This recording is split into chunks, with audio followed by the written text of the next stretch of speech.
Hello to all my people, and if you're watching on YouTube or listening on your favorite podcast provider, you are most definitely my people. Welcome to another episode of Botched, Bots, and Share Shots. I am your host, a chef by trade and a mark by choice. I am the Will Gray, and today we welcome a very special guest, someone who has done it all in the wrestling business. He has had his hand in so many classic moments. All I have to do is say his name, and his name is Vince Russo. Vince, thanks for coming on and chatting about some wrestling. How are you, sir? All right, how are you, my friend Will? So far, so good. Living my best life. Nice. Now, is that a volunteer hat that you're wearing? I am, sir. Born and bred in the state of Tennessee. I've spent some time. Yeah. Go ahead. So now I'm looking around and I'm seeing a volunteer hat. I'm seeing a Jim Cornette action figure. Is this an ambush? Am I going to be ambushed, Will? No, absolutely not. Okay. Strictly professional. Okay. You know what though? I've never seen the Cornette action figure. That's pretty cool. I like the getup. I jokingly call myself a lot of times an old head. And by that, I mean, I just love the old days of wrestling. I grew up in the early 90s, the late days of the NWA, early WCW days. Like, those are where I cut my teeth as both a wrestling fan and somebody who, like, looking at the business as a whole. So Cornette was there very, very young, as were you, and we're going to touch base on a couple of those things.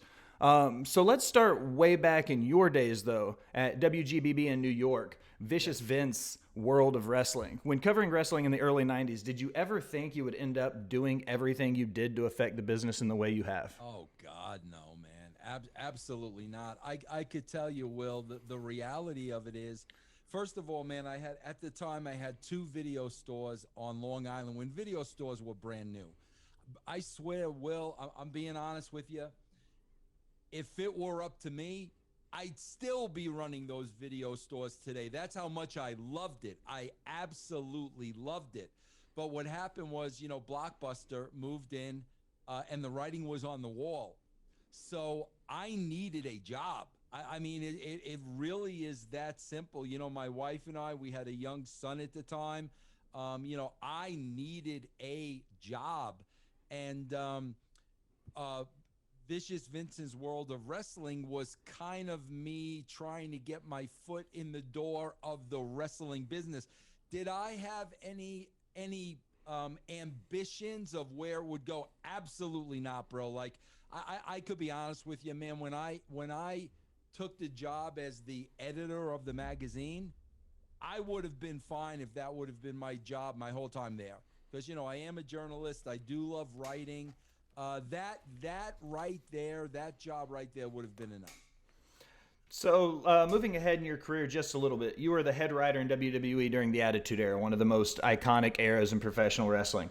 When you were in creative meetings leading up to the formation of DX, what were those like, and how involved were you, Hunter, Sean, and Vince in that whole process? I'll tell you, a guy that was involved a lot, bro, was Shane McMahon. Because, he was young, he was around their age. And I remember, man, Shane actually had me sit in his car in the WWE garage to listen to some music that he wanted. And, bro, I say this all the time because I like to give credit where credit is due. Bro, when we were doing pay-per-views, we had to approve the posters and the marketing months ahead of time. And, bro, I was in the publishing department, and I always stayed on the publishing department, even when I started writing TV. Creative Services was right next to me. They came up with the pay-per-view Degeneration X. They came up with that name before we named the group. So I saw that name, and then we were putting, Hunter and Sean and China together, and I'm like, that is a perfect name. But Creative Services actually came up with that for a pay-per-view. I took it from them. I gave them credit. And, Sean Hunter, very, very, very involved in those early stages of everything we did.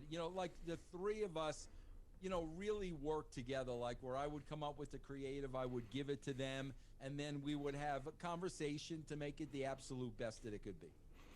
So around that same time, there's a historic moment in wrestling with the curtain call. What are your opinions on what happened around that time with Nash and Hall getting ready to head over to the competitor? Michaels was wearing the belt at the time, and then Triple H was still kind of that young up and comer at that point. What were your opinions on how both the wrestling business handled it and how the media handled the curtain call? Well, I'll never forget it because we had a creative meeting the very next day, and back then it was Cornette, Pritchard, and I was like the third wheel, and that was the time when I was keeping my mouth shut and just listening. But bro, Pritchard and Cornette, especially Cornette, were freaking irate. They wanted everybody fired on the spot. You know, of course, you listen. If you know Cornette, I don't need to cut the promo of how they kill the business. They just kill the business. You can imagine Cornette. These guys were irate, and I'll never forget, bro. Like you said, Kevin and Scott are gone. Sean's the champion, bro. I had to pull Hunter to the side of TV and say, bro, they're going to make your life miserable now. You got to understand, you're going to be the whipping boy, bro. And, you know, I'm telling you, you're just going to have to, you know, keep your head up high, and you're going to have to get through this time because they're going to make your life miserable. That's how the wrestling business works, bro. And I became super close with Hunter during that time because it was kind of like him against the Office. And he didn't deserve that, bro, because, you know, the Hunter I knew and the Hunter I worked with, bro, was a sweetheart of a guy. I would have done anything for this guy. He didn't deserve that, you know, but he was the only one left, so he was going to be punished for it. So while we're on the topic of Triple H and he's in conversation, he recently left the boots in the middle of the ring. What do you think about the handling of the NXT Black and Gold brand to the transition of NXT 2.0 when they removed the booking rights from Hunter and they went back to Bro, Vince? I'll tell you, something stinks. And listen, I'll let you in on a little something, Will, because, the thing that amazes me about wrestling and the dirt sheets is they never really talk about the stuff that's important, okay? Bro, there's been a lot of pictures of late with Stephanie McMahon. The latest one was on Mother's Day. She's not wearing a wedding ring, bro. She's not wearing a wedding ring. So I smell a rat because I saw Triple H's interview with Stephen A. Smith. And I don't doubt for a second, you know, the heart problems, you know, all of that. I don't doubt that he was very emotional. I believe him. I don't question any of that. But here's what I do question. So you mean to tell me your son-in-law is in the hospital, the father of your grandchildren, and he's on his deathbed, and this is as serious can be, and while that's happening, you're taking what he created for years and you are completely demolishing that and building. Wait a minute. Now, listen, bro, I know Vince McMahon is cold-hearted. I know business is business. I understand all that. But that's a little much. If the situation, bro, was that grave and that serious, you're going to do this? Bro, unless you're Satan himself. However, if there was problems in paradise, if there was problems in the marriage, if something did happen, now that is a way to shove it straight up Hunter's backside. So there are a lot of unanswered questions, a lot of kabuki-ish stuff. Nobody talk that's the stuff I want to talk about. That's the stuff that's interesting to me. The guy's near death and you're totally demolishing the company. That don't make sense, bro. I'm begging people to talk about that. But yeah, bro, there's just too many unanswered questions when it comes to that as far as I'm concerned. So I don't want to spend too much time talking about the current product, but there's some hot topics going on right now with Sasha and Naomi. We've seen them. They went in Monday night. They dropped the belts. Looked at Johnny Ace. Said they were going to take their ball and go home. Having sat in Johnny Ace's chair, though, how do you think you would have handled the Sasha and Naomi It debacle? would have never got to that point, bro. Because I'll tell you why, bro. Will, when we were structured, bro, we were structured. Every day there was something we had to get done. Bro, Friday at the latest, talent would have the show. The show would be emailed to talent, bro. So if there was going to be a problem, an issue, a red flag, we would know before we ever got on the airplane. We would know. So I sent a show to Rock. I sent a show to Austin, Taker, everybody. They want to discuss something on the show. They're calling me on Friday. Bro, these guys, it's a respect thing, man. You can't expect these guys walk in the building and you're going to give them the creative 2 hours before. We didn't work that way, bro. That's what makes me laugh. You know, Vince McMahon is feeding Corey Graves about how unprofessional the girls were. It is professional, bro, to give an independent contractor their job hours before they do it. No, that's unprofessional, bro. So the fact of the matter is it would have never happened. They would have had the show in advance. If they had any issues with it, we would have had it all settled before we even got to the building, bro. So none of that stuff would have ever happened, man. So I'm gonna go off my script. I'm closing my notes for a second because this brings up a good question that I want to ask you about as somebody who's been in the industry and the business as long as you were. For me, as both a fan and somebody who watches wrestling professionally, meaning covering it for my job, doing this, do you think there's a lack of long-term storytelling in professional wrestling right now? Oh, absolutely. Bro, they don't care. They don't care, bro. Listen, that show, I don't watch SmackDown. I only watch wrestling if you pay me to watch it. I get paid to watch Raw.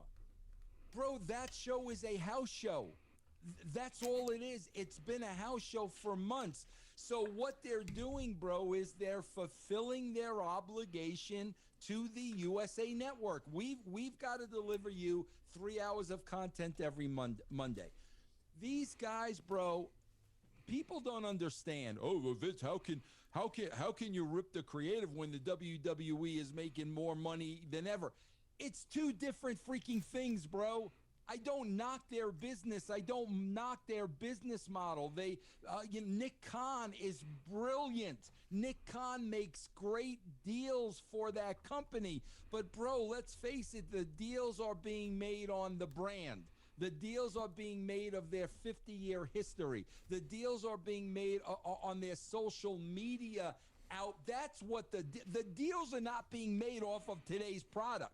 So, yes, bro, you can have an unbelievable business model, but that doesn't mean your current product can suck. So, bro, because they're making so much money, because of all the things I just mentioned, they just have to put anything on television. And that's exactly what they're doing, bro. They're doing a house show every single week. No stories, no character building, no cliffhanging, nothing.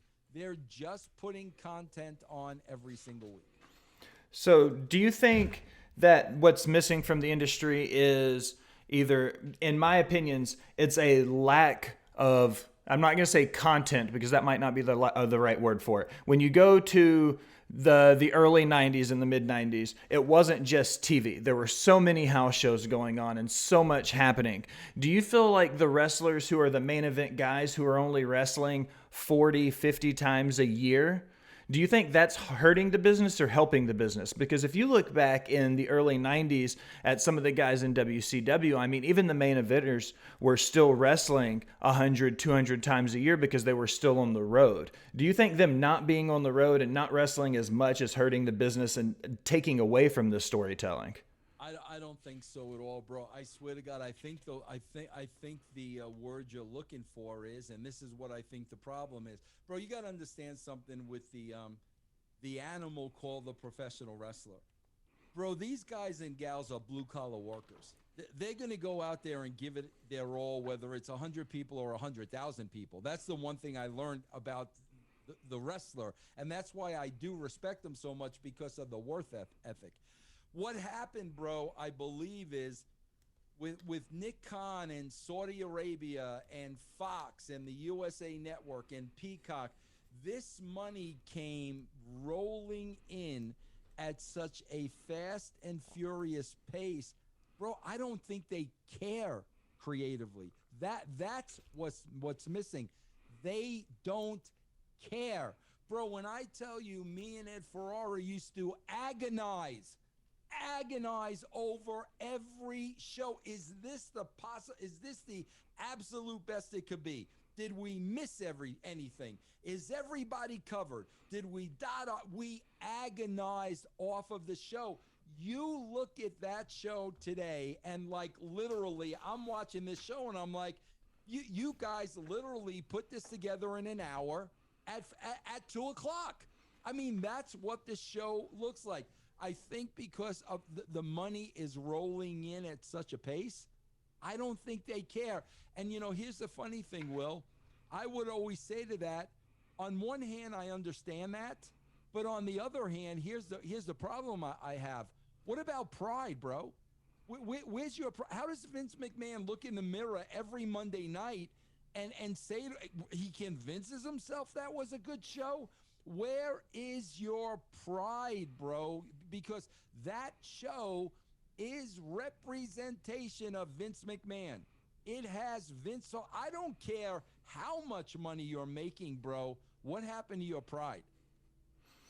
So I'm going to step back from modern wrestling just a little bit. We just recently passed the 6-year anniversary of the passing of a legend with Chyna. Can you speak on your relationship with her for a little bit? Oh, we had a great relationship, bro. I mean, I absolutely 100% love the woman. We remained friends, till the day that she died. Just a tragic story. And bro, I will never forgive the WWE for this. This is the one thing I will never forgive them for. Bro, days prior to her passing, she contacted the WWE offices, okay? Nobody would take her call. And bro, I'm telling you, I will still say to this day, if somebody took her call and she was acknowledged, and at least somebody had the courtesy of having a conversation with her, things may not have turned out the way they did. But the fact of everything she brought to that company, and then all of a sudden you're dead to them to the point of not returning a call, we'll never know, bro. But that could have been the last thing that put her over the edge. And that's why I'm like, bro, you can't return a phone call. Like, I'm not saying give her a job. I'm not saying put her in the Hall of Fame. I'm saying return a phone call. Be a human freaking being. And I'll never forgive them for that, bro, because I honestly feel if she would have got a voice on the other side of that phone and there would have been a conversation, that could have been a hope spot. She could have felt good about it. But being totally ignored, I'll never forgive them for that, bro. So looking at what the state of women's wrestling was like when you were in the business as a creative and you look at women's wrestling in 2022, what do you see the biggest differences in as how the women are being booked then versus now? Bro, the whole women's revolution. Let's just please be honest here, bro. It was the positioning of Stephanie McMahon. It was all about Stephanie McMahon and putting her in a PR position of power. That's what it was all about. I am glad, bro, all these women are. I was always a huge advocate for women's wrestling. Bro, people forget, one of my first friends when I started working for the WWE in 1994, around then, was Medusa. Bro, people forget there wasn't even a woman's title. And then when there was a woman's title, it was Medusa and they would bring in an opponent for her, Bull Nakano. That is it. So I was always an advocate for women's wrestling because, bro, from day one, they were always treated as second-rate citizens. The boys didn't like the idea of any female taking a spot. It was a very, very sexist company. And I was always fighting for women and always pushing for women. But I just don't think the women's evolution was sincere. It was all about Stephanie McMahon and the empowerment and all that jazz. I mean, bro, we saw they had one pay-per-view. Okay, then what? What happened after that? But, you know, like I said, man, I'm glad they're on TV. I don't have an issue with that whatsoever. You know, I'm not the guy that's going to sit here and say I don't like to watch women wrestle on TV. I sometimes I have a problem, bro, when they try to wrestle like the men because they're not built like the men. Their anatomy and physiology is different. And that's the thing, man. I don't want to see them get hurt. I mean, I do not want to see them get hurt. So when they try to do what the men do, sometimes that upsets me because I just don't think they're built to do the same stuff. Okay, so let's move away from the WWE and just kind of move the conversation. So when you were with Impact in 2007, there was the infamous electric steel cage match. There's been some debate between Dutch and Dixie as to who is exactly responsible. There's no debate. There's no debate whatsoever, bro. Bro, I left the company for a certain amount of time. The only reason I came back to the company was because Jeff Jarrett's wife had cancer. And I wanted to help Jeff. Bro, the very first meeting, creative meeting, the very first creative meeting I went back to, okay, was at Jeff Jarrett's house, me, Jeff, Dutch, and Matt Conway. The very first meeting I went back to, they had the electrified cage booked. And they were talking about this electrified cage, and I'm sitting there and I'm saying, because it was TNA, because they didn't have the finances, because they didn't have the resources to pull it off like a WWE, bro, this is going to be absolutely atrocious. But, bro, you got to understand, this is like the week right before the pay-per-view. This was my first meeting back. So I was not going to sit there and shit on their electrified cage idea. So, like, when I was hearing this for the first time, I'm pretty sure, bro, you know, Dutch, they must have done it in Puerto Rico. Like, that's probably where Dutch got the idea, I'm thinking. But no, bro, my first creative back, they already had that booked. Bro, listen, I don't know what the problem is with people. I've come up with stinkers. I've said when I've come up with stinkers, the kennel match from hell, the Stairway to Heaven match. Those were my ideas. They sucked. I got no idea. If this was my idea, I would say, yes, bro, this was a third idea of mine that absolutely sucked.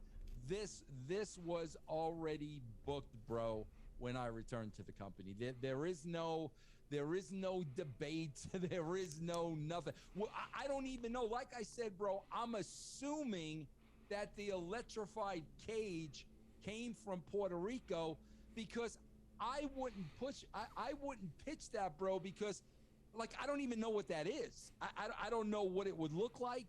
I don't know how it would work. So like that pitching that would have been something totally out of my wheelhouse. Ric Flair's recently announced that he's going to be having his last final match. What are your opinions on Ric Flair having a wrestling match this late? Well, you know, bro, again, my opinion is, bro, here's the thing with me, and this is why I am not a fan of AEW. Bro, I don't tune into wrestling to watch people get hurt. And every time I watch AEW, I feel like somebody's either going to be paralyzed or die or a career-ending injury. So for me, you know, a 73-year-old man, to me, absolutely, I would worry about Ric Flair's health and well-being, number one. But at the end of the day, bro, it's Flair's life. It's Flair's career. Flair is a grown man. If Ric Flair wants to go out and do this, all the power to him, man. Absolutely 1,000%. But I'd be lying if I didn't say I'm not concerned about his well-being. God forbid the man gets hurt. But I'm sure, bro, they'll do it in a way where it will be very safe. Just out of curiosity, have you seen the lineup for the match yet? No. It's FTR and Ric Flair versus the Midnight Express and Ricky the Dragon. Okay. Well, then in that type of a match, they'll definitely be able to protect him. I think so too. So speaking on some of the guys from the past, everyone knows what happened at Bash in 2000. What's the relationship like between Russo and Hogan in 2022? Bro, the last time I saw Hogan, or spoke to Hogan for that matter, was when we worked at TNA. And the last time I left it, I mean, we were fine. I mean, we didn't have any issues whatsoever. Bro, I'm telling you, bro, I don't have a single bad word to say about Hulk Hogan. I really don't. And I've said this a million times. If it wasn't for Eric, I think my relationship with Hulk may have been much, much, much different. But the fact that Eric didn't like me and Eric was buddies with Hulk, well, then Hulk wasn't gonna like me. It's very easy math. I don't have a bad thing to say about the guy. You know, I was in the wrestling business because of Hulk Hogan. I always give the guy his due, and I always give him his credit. So, I mean, I have zero heat whatsoever with Hulk Hogan. I mean, I can't speak for him. I'm just talking about myself. Okay, so as we get ready to wrap up, I always close all of my interviews with 5 rapid fire questions. I've got yours queued up and ready to go. You ready? Let's do it. What was your favorite match that you've ever booked? Oh man, I'm not really a match guy. Or maybe your storyline. What was your favorite storyline? My favorite storyline, without a shadow of a doubt, was Rock joining the corporation. Because we told that story over months, and we dropped hints, and it was beautifully crafted, and nobody saw it coming. I don't think, bro, in today's environment, I just don't believe you'll ever see a story like that again. Okay. Do you have a favorite venue that you were a part of a show in? I would have to say, bro, for me, it would have had to be the Nassau Coliseum, obviously, because, I mean, I was a Long Island guy. I saw dozens of ABA New York Net games at the Nassau Coliseum, dozens of concerts. You know, that was my home building. So that was a pretty big deal for me when we went to the Coliseum. Do you have a favorite superstar from your childhood, a favorite wrestler that you remember growing up and loving? Oh man, bro, yeah, I did. God, it's so hard, bro. But if I really had to narrow it down, I couldn't give you just one. But I loved Albano and the Valiant Brothers. Absolutely loved them. I loved Chief J Strongbow, and I loved Ernie the Cat Lad. I would say they were probably my favorites. 4th question, if you could get a mulligan in your career and take one story back, what's the one story you'd go, let's not do that one? Well, it wouldn't really be a story, bro. And listen, man, bro, you know what's so funny, Will? I'll be honest with you. On my podcast right now, you know, russosbrand.com, I am breaking down the Attitude Era hour by hour. And I am right in the middle of like these Monday Night Wars. And bro, there were, you know, watching from the WWE perspective, and this is like right around the Survivor Series with Brett and Shawn. Bro, there are so many shots being fired at WCW nonstop on every show. So I have to remind myself that was the environment back then. Like there were no punches were pulled, bro. It was really a war. So I have to remind myself that atmosphere and that environment, that really led to the Oklahoma character. Because, bro, again, bro, people believe whatever the hell they want to believe about me, and I really don't give a shit what they think anymore. But the reality of it is, bro, I did not have heat with JR. There was never any heat with me and JR when we were working together at WWE. And bro, where a lot of that came from was during our creative meetings, Ed would do a JR impression and it would pop Vince like every time. So like, I swear to God, bro, there was a part of us where it was really an innocent jab at JR because, you know, like I said, man, it's like, okay, Vince, you used to laugh at this. Now we're on the other side and we're kind of putting it in your face. But bro, we never looked at, all right, bro, how is this going to affect JR? Because that's what we never even looked at that, bro, because the last thing we wanted to do was hurt that guy, you know, and which we did, which I look back at now and I swear I'm like, what the F was wrong with you? Bro, I got to say one thing about JR, and listen, I've since apologized to him a million times. We've had conversations. I tried my best to bring him into TNA. I put him over weekly to this day. Bro, one thing I got to say about JR, and this is why I have all the respect in the world for him. Bro, I worked in a sea of sharks. I worked in a world of liars and con men and carnies that would do whatever they had to do to get ahead. They would lie, they would beg, they would steal. They had no moral compass, bro. None. JR was the one guy that was always 100% honest with me to my face. Nothing behind my back. No political posturing. None of that. None of that. And bro, that almost seems impossible at the level he was at. None of it. That's why I love the guy to this day.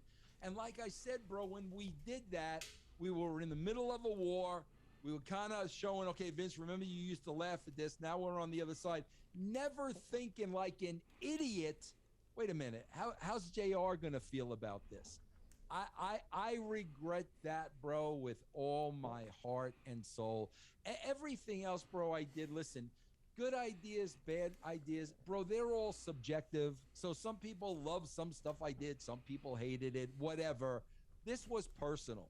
Like this wasn't a bad angle or a bad idea. This was really, really personal. And I absolutely hate that I did that, bro.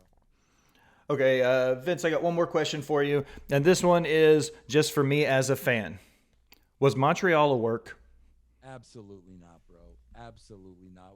And bro, I get so sick of it, and I'll tell you why. Bro, the creative meeting the week prior, it was probably like, bro, I'm going to guess a Wednesday before the Sunday. Okay? Bro, the creative team was me, Vince, and Cornette. That's it. The three of us.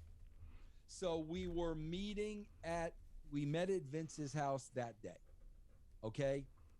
Vince brought me separately into another room. And he said to me, Vince, I'm about to call Brett. I need a witness on that phone.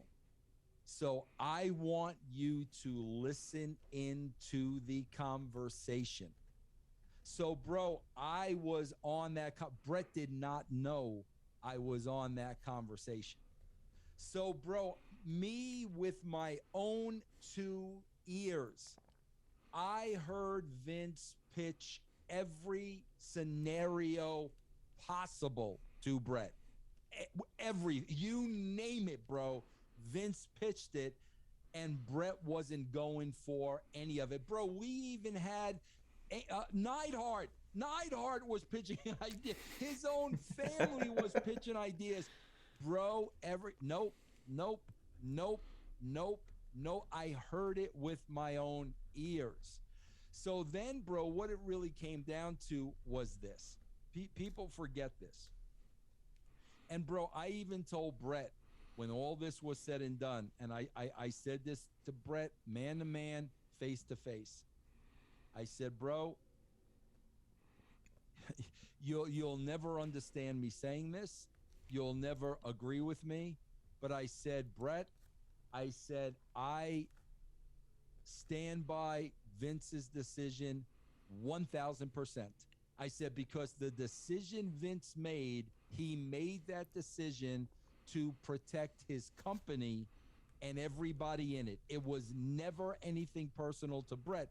People forget, bro, it was months prior where Medusa dropped the championship in the garbage. Vince was afraid that Eric was going to talk Brett into doing something very similar. And Vince was not going to allow that to happen a second time. That's why he had to get the belt off of Brett.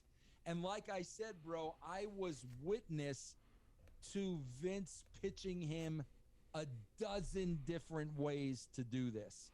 And when Brett turned down every one, that's when Vince had to do something that he really, really did not want to do. I've always wanted to know the answer to that. So this is the opportunity in the show, sir. Well, I always have my guest plug anything that you have going on and tell the listeners what you have going on right now in 2022 for Vince Russo. Yeah, guys, I've been podcasting now for 8 years, and I swear to God, bro, I was reading a story last week by one of these dirt sheets about how, I'm calling the WWE daily, begging them for a job. And bro, if you knew me and if you knew my life, that is so freaking ridiculous. I can't even address it. First of all, bro, when I was working at the WWE, bro, I was in my early 30s. Bro, I'm 61 years old. The idea of that travel and giving my life to Vince McMahon at this age in my life and dealing with the politics and the bullshit as a 61-year-old man is so literally, bro, it's the least thing I'd ever want to do. I love what I'm doing now, bro. I've been podcasting for 8 years. Where you see me right now, bro, is I'm in my office. I work my own hours. There's no politics. There's no bullshit. Thank God, knock on wood. I've been able to make a living off of this for the last 8 years. I just started a brand new platform, bro, called channelattitude.com. And I started my own platform, bro, because, Vince, why aren't you free like these other podcasts? Real simple, bro, because I'm not going to be censored. Okay, I'm not going to be afraid to say what I want to say because we got advertisers, sponsors, or we're on, Apple Tunes or this one. I'm not going to get check marked by YouTube or be put in time out. Like, no, bro. The whole idea of podcasting, in my opinion, is you have the freedom to say what you want to say. I'm not going to dance around anything, bro, because I'm going to be afraid of being censored. So I invested a lot of money. It's not free, in my own paid wall. So if you go to channelattitude.com, you will be able to see all our shows. We promote the freedom of speech, absolutely 1,000%. And we ask if you do too. A good way to show that is to support us. So channelattitude.com, bro. I think you'll find something there that you like. Well, Vince, I very, very, very much appreciate you coming on and chatting about some wrestling with me today. I've had an absolute blast. And honestly, like I've said, as a mark and a fan of the business, man, it was an honor just to spend some time chatting with you. I appreciate that, Will. And I appreciate the kind words. And I appreciate the interview, man. Excellent. Thank you very much for stopping by and chatting about some wrestling with me. Okay, man. Take care.